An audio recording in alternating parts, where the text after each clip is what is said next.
है, किसी की जेब से निकल कर हमारी जेब में आया, हम खुश हुए। अच्छा, क्या देखो देखो हानि हो गई, मुंह लटक गया। अरे भाई हानि हो गई तो ये बताओ कि इतनी बार लाभ हुआ तो तुम्हारी जेब में पैसा आया, तो आज यदि तुम्हारी जेब से दूसरे की जेब में चला गया तो तुम क्यों मुंह लटका रहे हो? पैसे आने का वही ना गणित है, तुम्हारी जैसे जेब में आ सकता है वैसे दूसरे की भी जेब में जा सकता है। तो यदि दूसरे की जेब में चला गया तो तुम मुंह लटका लो, तुम्हारी जेब में आ जाए तो तुम फूल के कुप्पा हो जाओ। ये कहां की समझदारी है बाबा? अरे तुम्हारी जेब में आया तो खुश, दूसरे की जेब में चला जाए तो भी खुश रहो, दिक्कत क्या है? एक ही बात है, एक ही प्रक्रिया है। तुम भी इस जगत में हो और बहुत से इस जगत में है, कहीं ना कहीं तो पैसा है ही है। ध्यान देना, इधर नहीं आया उधर चला गया, अब उसे मुंह जरा प्रसन्न होने दो, लेकिन मुंह क्यों लटकाना? तो इसलिए दुखी होना नारायण निश्चित रूप से अज्ञान की कमी ही कहलाती है। न प्रारब्ध के कारण कोई दुखी होता है, कष्ट अलग बात है, भला ध्यान देना, कष्ट अलग चीज है, दुख अलग चीज है। तुम कष्ट से परेशान नहीं होते, दुख से परेशान होते हो। जरा सी कोई बात हो गई महाराज, मन खराब हो गया, मूड अपसेट हो गया और मूड खराब कर लिया। ये जो दुख है महाराज, ये साक्षी भाष्य होता है, ये तुम्हारे भीतर भीतर होता है, भीतर होता है, साक्षी भाष्य है, आभास भाष्य नहीं है, है ना। इसलिए नारायण दुखी होना क्यों? जरा विचार करो, जरा होश में आओ, जरा समझदारी से काम लो।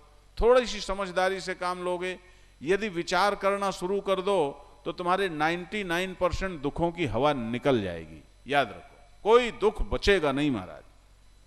तो इसलिए भगवान कहते हैं कि यदि तुम इस सारे के सारे जो लोग सामने दिखलाई पड़ रहे हैं, यदि नित्य जातम इनको वो पैदा हुआ मानते हो तो फिर नित्यम हुआ मन्नते मृतम, तो तुम्हें इन्हें नित्य मरना हुआ, मरने वाला भी मानना पड़ेगा, और नित्य मरा हुआ मानोगे तो यदि नित्य जन्मना और मरना नित्य है, जो पैदा हुआ है उसे मरना ही होता है, यदि ये सत्य है, ये तुम जानते हो, ये व्यवहारिक सत्य है, तथापि तुम महाबाहो नयुम सोचितो मरसी, तो भी हे महाबाहु, तुम विशाल भुजाओं वाले हो, तुम बहुत श्रेष्ठ हो, श्रेष्ठ व्यक्तित्व रखते हो। देखो किसी का व्यक्तित्व श्रेष्ठ होता है ना, तो महाराज उसकी प्रतिभा भी होती है, उसमें ये सारी बातें भी होती हैं। तो तुम तो ऐसे हो, इसलिए हे अर्जुन, तुम्हारे लिए फिर ये शोभा नहीं देता कि तुम शोक करो, क्योंकि जो पैदा हुआ है उसे मरना तो होगा ही, फिर शोक करने की क्या आवश्यकता है? क्योंकि ये नियम है, जातस्य ध्रुव मृत्यु ध्रुवम जन्म मृतस्य च तस्माद अपरिहार्य अर्थे न तुम शोचितुम अर्हसि। जो पैदा हुआ है उसकी मृत्यु निश्चित है, होगी ही होगी, और जो मरेगा उसका जन्म भी निश्चित होगा। ये व्यवहारिक ज्ञान है। इसलिए इस अपरिहार्य अर्थे जो अर्थ, जो मीनिंग, जो नियम, जो कानून, जो कायदा अपरिहार्य है, होने वाला ही है, असंशोधनीय है, उसे मिटाया नहीं जा सकता, बदला नहीं जा सकता, तो उस कायदे को तुम इनकार क्यों करते हो? उसको अस्वीकार क्यों करते हो? फिर शोक का क्या कारण है? फिर शोक की कहाँ जगह बनती है, हैं? इसलिए अर्जुन किसी भी प्रकार शोक की बात आती नहीं है। अव्यक्तादीनि भूतानि व्यक्त मध्यानि भारत अव्यक्त निधनान्यो तत्र का परिदेवना। अरे अर्जुन, सच्ची बात ध्यान से सुन लो। ये जो सामने तुम जगत देख रहे हो, सामने ये स्वजन देख रहे हो, रिश्ते नाते देख रहे हो, ये बीच का खेल है। इसके पहले भी ये अव्यक्त थे और इसके बाद में भी ये अव्यक्त हो जाएंगे। ध्यान देना, पहले ये नारायण कारण में अव्यक्त थे, अब ये कार्य रूप में प्रकट हो गए, और फिर इसके बाद ये मृत्यु में ये फिर से अव्यक्त हो जाएंगे और फिर प्रकट होंगे।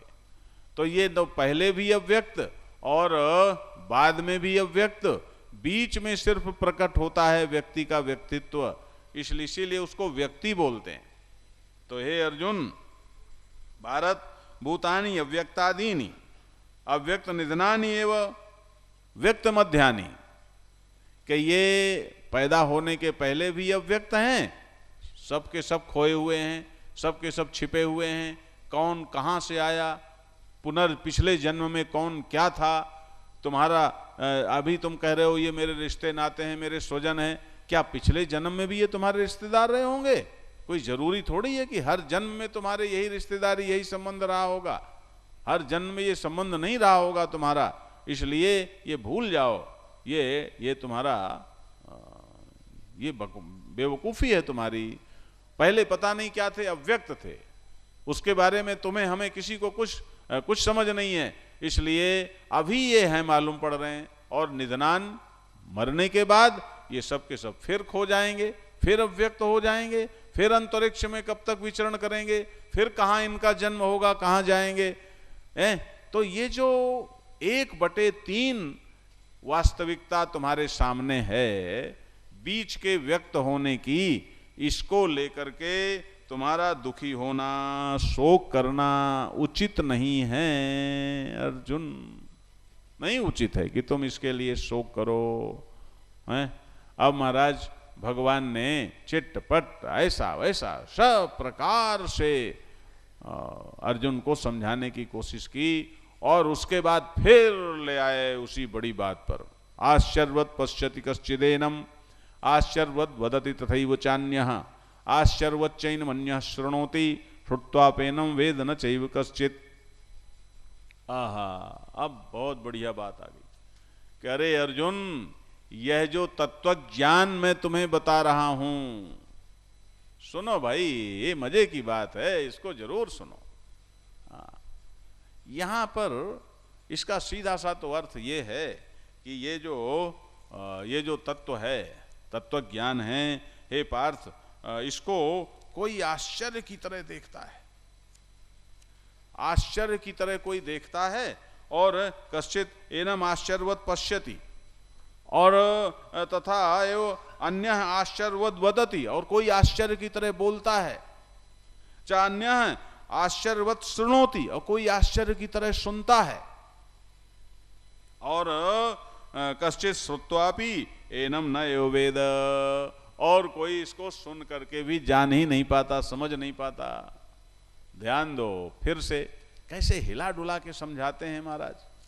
आश्चर्य, अब ये अंतिम श्लोक है, जरा घबराना नहीं। कि आश्चर्य की तरह अर्जुन, ये आत्मा का ज्ञान, ये तत्व ज्ञान जो तुम्हें मैं सुना रहा हूं, दे रहा हूं, ये कोई कश्चित। अब देखो बंधुओं माताओं, वहां तो अर्जुन सामने था, यहां हम आपको बता रहे हैं। तो यहां जो कश्चित पद है उसकी भी समझ आना, उस पर विचार करना भी बहुत जरूरी है कि कश्चित माने कौन, कौन पात्र है। ऐसा न समझ लेना कि कोई आश्चर्यवत् पश्यति, कोई आश्चर्य की तरह देखता है। तो ये जो कोई है, ये कौन है? ये कोई सब कोई नहीं है। कौन देख सकता है इसको आश्चर्य की तरह? सभी नहीं देख सकते। सब तो इस जादू को महाराज सच मान करके परेशान है। ये सरल बात है परेशान होना। सबसे सरल क्या है? मूर्ख होना। सब सरल। और सबसे सरल क्या है? अहंकार, अहंकारी होना सरल है, सबके लिए सरल है। तो नारायण कश्चित कौन? अब ध्यान से सुनो, अपने अपने ताई सुनो। कश्चित यहां उसके लिए कहा गया जो महाराज श्रुति स्मृति पुराणोक्त जो विधान है, उस विधान की दृष्टि से जो अपने परंपरागत धर्म में जागा हुआ है। ध्यान देना, शुरुआत यहां से होती है कि आपका जो परंपरागत जीवन है, व्यवहारिक जीवन है, कि दो व्यवसाय बिजनेसमैन हो कि हाँ, तो कैसे बिजनेस करते हो? ईमानदारी से करते हो कि बेईमानी से? ध्यान देना कि तुम पिता हो कैसे हो, पुत्र हो कैसे हो, पति हो कैसे हो, पत्नी हो कैसे हो, भाई हो कैसे हो, बहन हो कैसे हो, ये हो वो हो, ऑफिसर हो, जो कुछ भी हो कैसे हो, जैसा विधान है, जैसा राष्ट्र का संविधान है, जैसा तुम्हारे कुल का संविधान है, जैसा तुम्हारी समाज का संविधान है, जैसा हमारे धर्म का शास्त्र का संविधान है, उस संविधान के अनुशासन के अनुसार तुम्हारा व्यवहारिक जीवन है क्या है? मनुष्य होना भी है पहले, लेकिन मनुष्य के लिए तो है ही है, मनुष्य ही सुन रहे हैं, मनुष्य ही सुनेंगे। तो मनुष्यों में भी वह कश्चित जिसके जीवन में व्यवहारिक जीवन ठीक है, व्यवहार में जो नारायण जरा दुरुस्त है, जिसने अपने आचरण को बिगाड़ा नहीं है, ध्यान देना। क्योंकि देखो बहुत साफ बात है, ये मैं तुम्हें कोई किसी यूनिवर्सिटी में एग्जाम देने के लिए तो तुम्हें गीता पढ़ा नहीं रहा हूं। ये गीता तो महाराज जरा सधुक्कड़ी ढंग से ये आपके जीवन में उतरे, जीवन का संपादन हो, उसके लिए यहाँ ये चर्चा की जा रही है। जरा ये समझ, दिशा टीवी में जो लोग देख रहे हैं उनको ये समझ आवे कि इस गीता में जीने की कैसी कला है, कैसी मस्ती है कि हर्रा लगे ना फिटकरी रंग चोखा, मस्ती आ जाए महाराज, और जीवन हर हाल में पॉजिटिव बना रहे और हर हाल में हम सफलता की तरफ आगे बढ़ते रहें। हर स्थिति को एंजॉय करने की जो कला है वो ये गीता सिखाती है। इस ढंग से ये हमारा उद्देश्य है। और आज सारा संसार जो प्रश्न चिन्हों से घिरा हुआ है, उस प्रश्न चिन्हों से घिरे हुए सारे संसार को एकमात्र यदि कोई जीवन शैली नारायण सही दिशा दे सकती है तो वो श्रीमद् भगवद गीता है। इसको सिर्फ इसलिए नहीं कि अरे भाई ये किसी धर्म मजहब की चीज नहीं है, ये तो मानव मात्र की वस्तु है, मानव मात्र की फिलोसफी है। फिलोसफी का कोई नारायण मजहब नहीं होता, फिलोसफी सत्य की होती है। ये गीता दर्शन ग्रंथ है, ये स्मृति प्रस्थान है, ये दार्शनिक ग्रंथ है, दर्शन शास्त्र है नारायण, ये वेदांत है। इसलिए हम कहते हैं तो आपका अंतःकरण कैसा है, ये सबसे बड़ी बात है। अब देखो इस समय हमारे समाज में कैसी बेवकूफी महाराज सहज हो गई माने हर आदमी में ये गड़बड़ पैदा हो गई कि जरा सी बात में लोग अपना दिल गंदा करके बैठ जाते हैं। अब देखो, अरे बाबा तुम्हारा सबसे जरूरी, सबसे निकटतम, सबसे अधिक प्रभावी क्या है? तुम्हारा दिल है। उस दिल को क्यों गंदा करते हो? जरा सी बात में अपनी प्रसन्नता को हम तुरंत बाधित कर लेते हैं, तुरंत प्रसन्नता को फेंक देते हैं। 2 कौड़ी की चीज हमें अप्रसन्न कर देती है। बोलो ये है सच की नहीं? और तुम्हें चाहिए क्या कि हमें जरा प्रसन्नता चाहिए। प्रसादस्तु प्रसन्नता। यह जो प्रसन्नता है महाराज, प्रसन्नता के सन्न माने निकट, सन्नता की जो प्रकृष्टता है कि प्रकृष्ट नैकट्य, प्रकृष्ट निकटता, ऐसी चीज के निकट हो जाना, ऐसी चीज के समीप हो जाना जो परम श्रेष्ठ है, उसको प्रसन्नता बोलते हैं।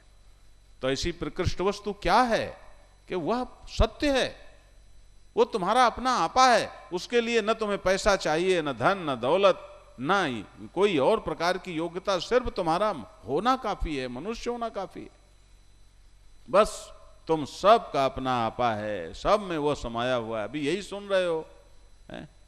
उसके निकट हो जाओ। तो उसके निकट किससे होना है? कि अपने अंतःकरण से होना है। तो अंतःकरण में जो सांस्कारिक मल है, संस्कारों से जो कचड़ा आ गया है, उस कचड़े को साफ करना, ये हर साधना का यही एकमात्र लक्ष्य होता है। अंतःकरण की शुद्धि, अंतःकरण की निर्मलता। याद रखना, अंतःकरण निर्मल हो महाराज, याद रखना ये वेदांत का प्रैक्टिकल पहलू है जो संतों से मिलता है। क्या कि तत्वज्ञान के अव्यवहित पूर्व क्षण में भी अंतःकरण शुद्ध हो जाए तो तुम्हें तत्वज्ञान हो जाएगा। तत्काल पहले एक क्षण अंतःकरण शुद्ध हुआ कि तत्व झलका।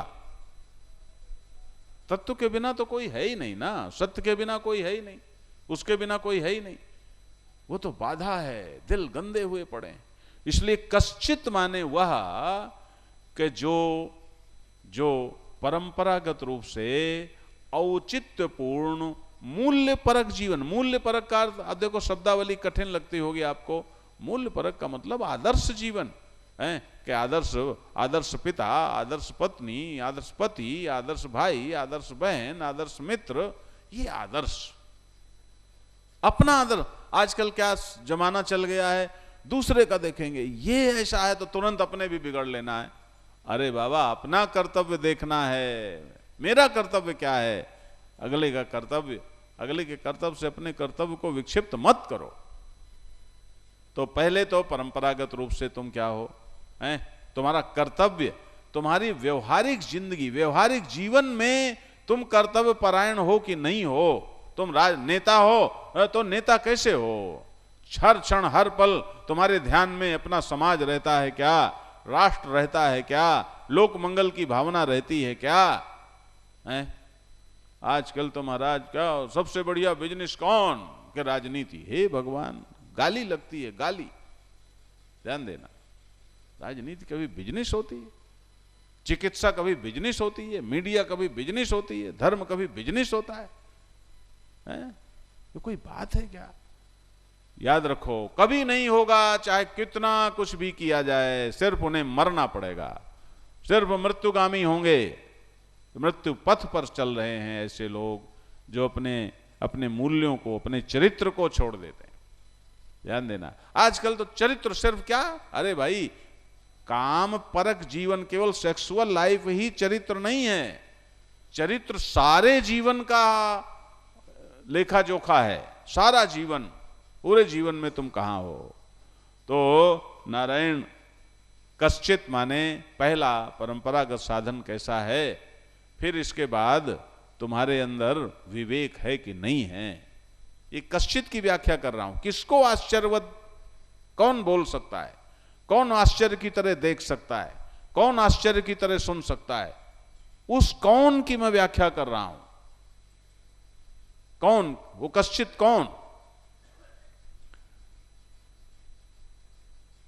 तो विवेक, ये पहले परंपरागत रूप से तुम कैसे, दूसरा फिर तुम्हारे अंदर चिंतन आया कि नहीं आया, जैसे बुद्धि जगी कि नहीं जगी।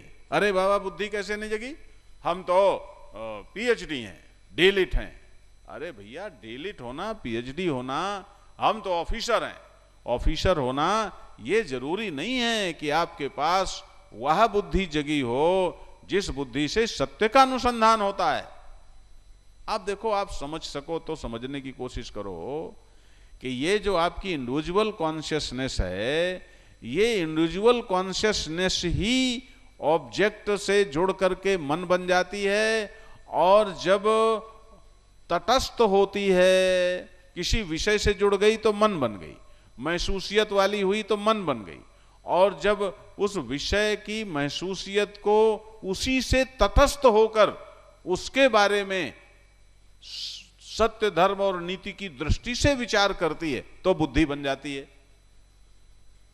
इसलिए वही तुम्हारी चेतना मन है, वही तुम्हारी चेतना बुद्धि है, हो जाती है, और वही तुम्हारी चेतना विवेक हो जाती है, वही तुम्हारी चेतना दृष्टा भाव में होती है, और वही तुम्हारी चेतना जब अद्वितीयत्व को उपलब्ध होती है तो वही साक्षी चेतन आत्मा है।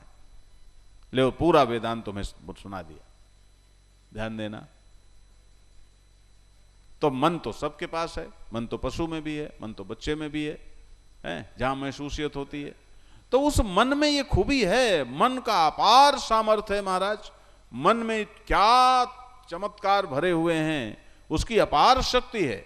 तो मन के तल पर तुम बहुत बड़े डिग्रियां ले सकते हो, बहुत बड़े बड़े अभ्यास कर सकते हो, बहुत बड़े बड़े पुरस्कार प्राप्त कर सकते हो। याद रखना, बहुत बड़े चमत्कारी हो सकते हो, संभव है।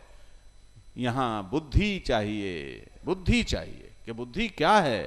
कि बुद्धि ये है कि तुम अपने शरीर से जरा अलग हटके सोचते हो क्या? अपने ईगो से जरा अलग हटकर सोचते हो क्या? है?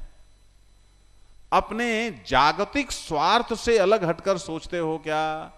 सत्य की तरफ, सत्य के अनुसंधान की संकल्पना, सत्य क्या है, उस सत्य को मुझे जानना है, उस सत्य का चिंतन करना है, ऐसी जिज्ञासा अपने अंदर महसूस करते हो क्या?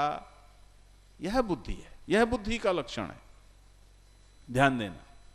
अब हम आपको क्या बताएं, यदि आपको एक और सारा वेदांत, कि सारा वेदांत क्या, कि पहले अपने शरीर से अपने को अलग कर लो।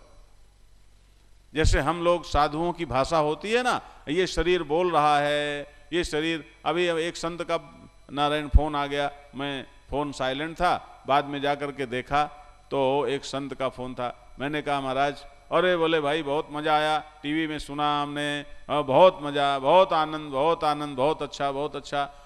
तो इसीलिए आपने, हमने कहा महाराज इसीलिए इस शरीर प्रवचन करता है, इतने समय तक शरीर लगा। अच्छा अच्छा अच्छा। तो अब संतों से जब हम आपस में बात करते हैं ना, संतों से, जो संत जरा सीधे साधे होते हैं, तो यही भाषा बोलते हैं। हाँ भाई, शरीर आजकल कहाँ है? तो हम कहते हैं शरीर आजकल अब आश्रम में है महाराज, शरीर इस प्रकार से ये कार्यक्रम कर रहा है, इस समय तक शरीर ऐसा बोलते हैं। अपने शरीर से अलग हो जाओ। ध्यान देना, अपने शरीर से अपनी आत्मा को अलग कर लो और फिर अपनी आत्मा को परमात्मा से एक कर दो, और फिर परमात्मा के अलावा कुछ नहीं है, इस बोध में जगो। देखो सारा वेदांत हो गया, सारा वेदांत, सब कुछ आ गया। पूर्ण वेदांत की व्याख्यान हो गया महाराज। ये हमने अपने गुरुदेव से श्रवण किया। प्रातः स्मरणि ब्रह्मलीन परम पूज्य स्वामी अखंडानंद जी महाराज सरस्वती। तो अपने से अलग सोचते हो क्या? ये जो तुम्हारे से अलग हटकर, अपने आग्रह से अलग हटकर, स्वार्थ से अलग हटकर, ईगो से अलग हटकर तुम्हारी जो सोचने वाली नारायण, सोचने वाली विधा, सोचने वाला तंत्र, सोचने वाली निर्णयात्मिका शक्ति जो प्रकट होती है, उसका नाम शुद्ध बुद्धि है। वो बुद्धि है, अन्यथा मन है। जो चिपकी हुई चेतना का नाम मन, और जरा किनारे खड़े होकर के देखकर सोचने वाली उस चेतना का नाम बुद्धि। ये समझ लो। शरीर से चिपके हो, आग्रह से चिपके हो, स्वार्थ से चिपके हो, ईगो से चिपके हो, तो भूल जाओ कि तुम कितने बड़े विद्वान हो। मन के अलावा अब कहीं कोई गति नहीं है भैया, कहीं कोई गति नहीं, कुछ नहीं है। सारा खेल मन का चल रहा है, भूल जाओ। सब समझ में आ जाएगा, सब कुछ हो जाएगा, सब याद भी हो जाएगा। मन का अभ्यास है। एक देवी मुझे मिली शालीमार बाग में दिल्ली में महाराज, आके रोने लगी, बूढ़ी माई रोने लगी। मैंने कहा क्या हुआ माई? अरे बोले महाराज, मुझे गुरु कृपा से गीता का अभ्यास मिला बचपन से। जवानी में मुझे पूरी गीता याद थी, अब एक भी श्लोक याद नहीं है, नहीं उठता, बुढ़ा गया सर। अरे मैंने कहा माई, तुमने सब मन के तल पर किया। गीता याद तो की, लेकिन गीता समझी नहीं। समझी होती है तो याद करने से क्या होता है? हमें इतने श्लोक याद हैं। अरे क्या है याद हैं? एक तो सीडी ले लो महाराज, उसमें सारे श्लोक भरे हुए। ध्यान देना, याद है तो क्या है? मैंने कहा ये बताओ देवी माता, ये बताओ, गीता याद थी तो कौन जानता था? कि मैं जानती थी महाराज, मुझे आज भी। और गीता भूल गई, उसे कौन जानता है? कि मैं जानती हूं। ये जो गीता याद थी तो गीता के याद होने को जानने वाला, और आज गीता भूल गई, इस गीता को भूल जाने को जानने वाला, ये जानने वाला भी बदला क्या? कि ये तो नहीं बदला। मैंने कहा बस इसको पकड़ो, इसमें जागो, इसमें आओ, ये तुम हो। गीता याद होना मन का अभ्यास है, गीता भूल जाना मन का खेल है। इस मन का भी प्रकाशक तुम्हारा साक्षी चेतन आत्मा है। ध्यान देना। तो महाराज वो बुद्धि जगी, वो बुद्धि जगे, तब विवेक होगा। विचिर पृथक भावे पहला लक्षण है विवेक का, विवेक की शुरुआत का, कि तटस्थ होकर सकारात्मक और सत्योन्मुख एनालिसिस करनी पड़ती है। विश्लेषण का नाम विवेक है, ध्यान देना। नीर क्षीर विवेक, जैसे हंस, जब हंस के लिए आपने सुना होगा कि उसके सामने दूध और पानी मिला के रख दो तो वो दूध पी लेता है, पानी रह जाता है। ये जो नीर क्षीर विवेक कहते हैं, ये विश्लेषण तभी तुम कर सकते हो जब तटस्थ हो गए। इसीलिए अर्जुन, गीता